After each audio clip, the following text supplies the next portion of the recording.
Good morning, everybody. Uneducated Economist here. So, somebody in the comments section yesterday said that they were going to unsubscribe and leave the channel because I've become a conspiracy theorist. Said they used to learn a lot from the channel, and now I just, rant on about conspiracies. Or they didn't really say it like that. They were very polite. Don't get me wrong. Very polite. And so I answered back. I said, hey, this is the way I feel about it. And I have been accused of being a conspiracy theorist and doomsdayer pretty much since I started this channel. In fact, I've had people tell me, it's just like, don't talk to me anymore, you depress me. And I mean, I kind of take it personally sometimes when I say that, because I'm not trying to be a depressive person. I'm just trying to be, out there and saying, hey, these are some of the things that I see, or some of the things that I could possibly see coming into the future.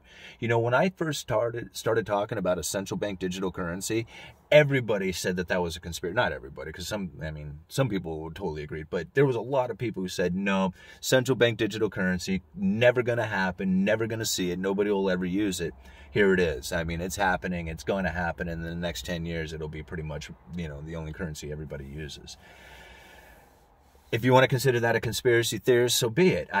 It wasn't a conspiracy theory. It was just an idea that I read out there, saw it coming, saw the, how countries could totally use this for their advantage, saw China moving towards that direction. I was just like, this is obvious. This is happening.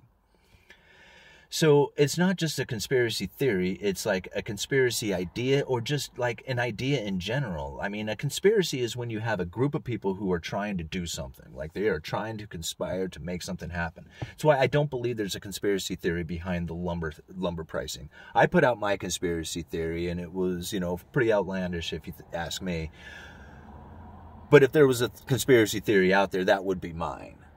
I don't believe it. I just believe we have a lumber shortage due to the fact that we've had a ton of mills shut down out of the British Columbia area, not to mention there was a huge depletion in the pipeline. We've talked about it several times. I put out videos, endless amounts of videos talking about lumber every single week. If you put those pieces together, you can see the chain of events that took place until now. And now people are very much questioning it. Everybody says, well, what about that video that, there was a gentleman who took a picture or did a video of just an insane amount of lumber sitting alongside a railway out in Vermont or something like that. Yeah, what about that? What about all the lumber that's sitting everywhere? All the lumber that people are talking about sitting on railways and out in the middle of nowhere, not moving anywhere. There's a lot of lumber out there that people are talking about. The problem is getting it moved. Moving it around the nation has been difficult. And you're seeing where, disruptions in the supply chain are now causing reversals inside of the supply chain, where now retailers are selling back to their suppliers, which is unreal.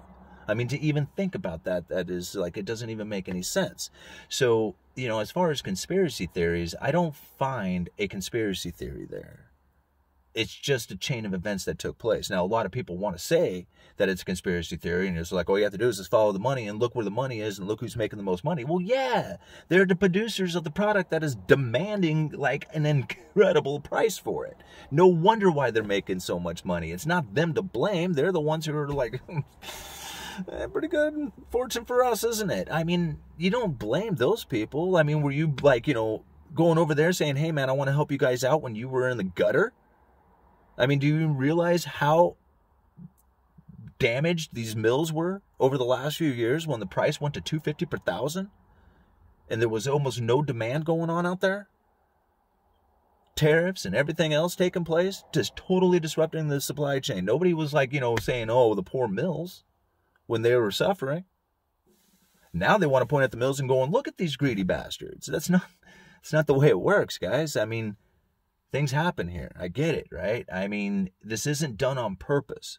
If it was done on purpose, then you can go all the way back to the wildfires, bug infestations, tariffs, mill curtailment, shutdowns. A lot of stuff happened 2 years ago that are creating the events today.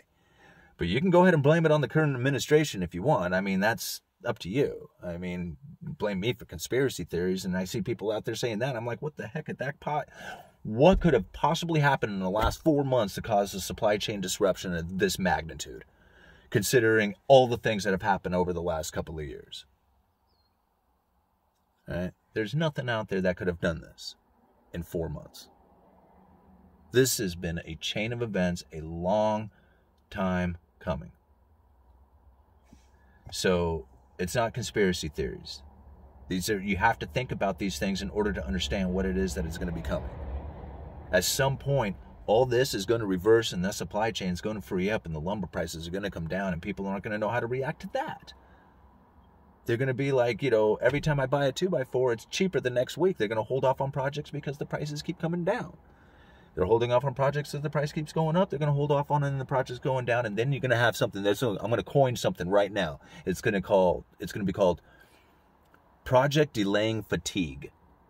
And you're going to find where people are just going to finally say, I don't care about the price anymore. I just want the product, give it to me regardless of the price, whatever it is.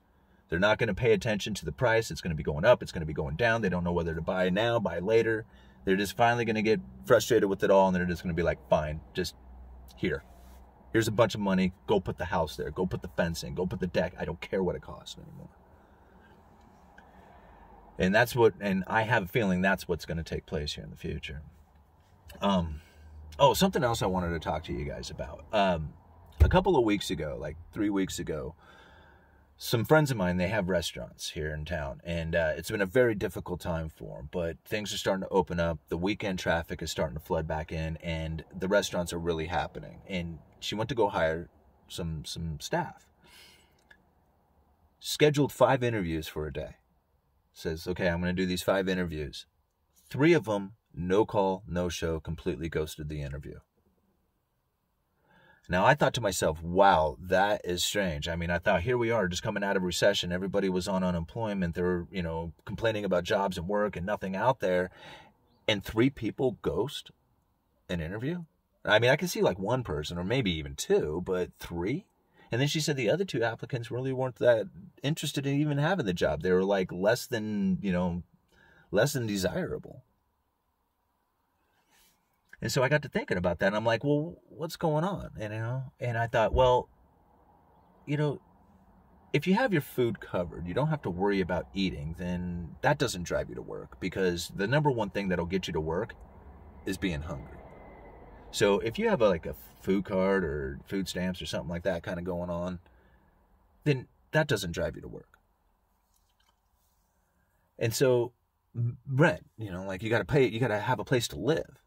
But there are no places to live. You can't buy a house. You can't rent a place. They're all too expensive. There is no even point to even trying that if you're looking for a service job. So, yeah, why even bother to try and get a job to pay rent, because you're not going to be paying rent. Wherever you're living right now, it's just the way it is. And then here you got all this unemployment benefits, like the extra unemployments that people have received. All the talk of UBI and MMT, like the hopes of the future that you will continue to get some sort of check-in where you won't have to work. The idea that, student loans will be completely just dissolved, you don't have to worry about it anymore. All this idea that work is just kind of pointless. And I think that's now drifting down into the lower, the younger generations. These lower jobs that are entry-level jobs. I mean, you went and worked in a service industry as a waitress or flipping burgers or doing something. And, a lot of people said that these were entry-level jobs, demeaning jobs. I tell you what, I know a lot of waitresses who made a ton of money. They were good at what they did, and they brought home a ton of money. A lot more than I was making working construction. Not always, but summertime, Fridays, Saturdays, Sundays, those are killer days. People give them a hard time, and I was just like, good waitress makes good money.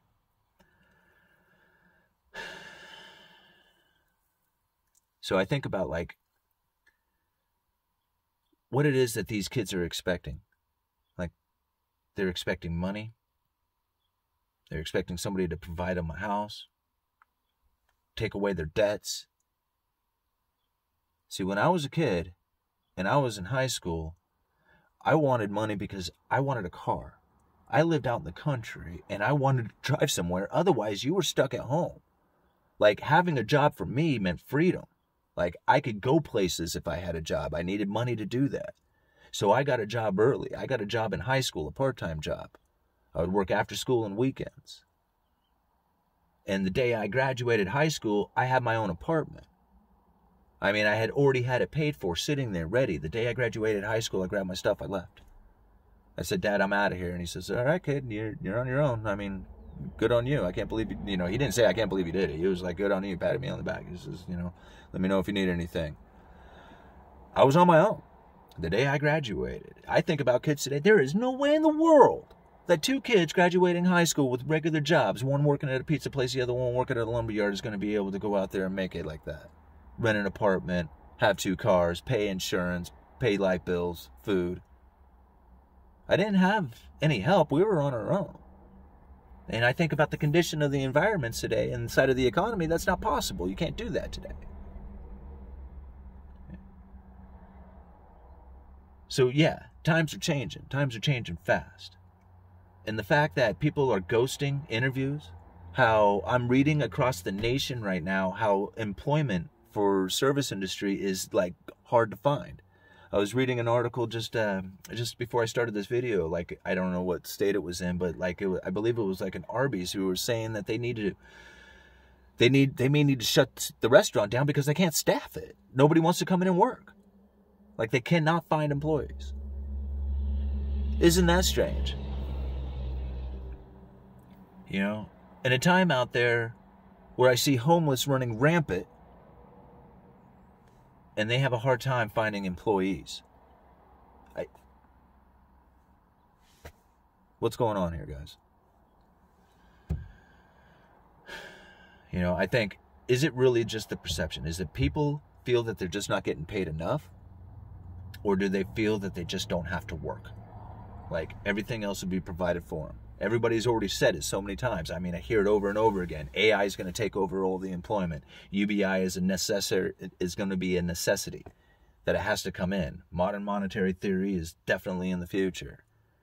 I mean, I hear this over and over again, and people want to accuse me of being a conspiracy theorist. Well, I mean, just look around. What's happening? Nobody wants to go to work. Everybody wants to get paid. Okay. I don't think it'll work like that, guys. Anyway, I'm going to let you guys go. I guess I've babbled on long enough.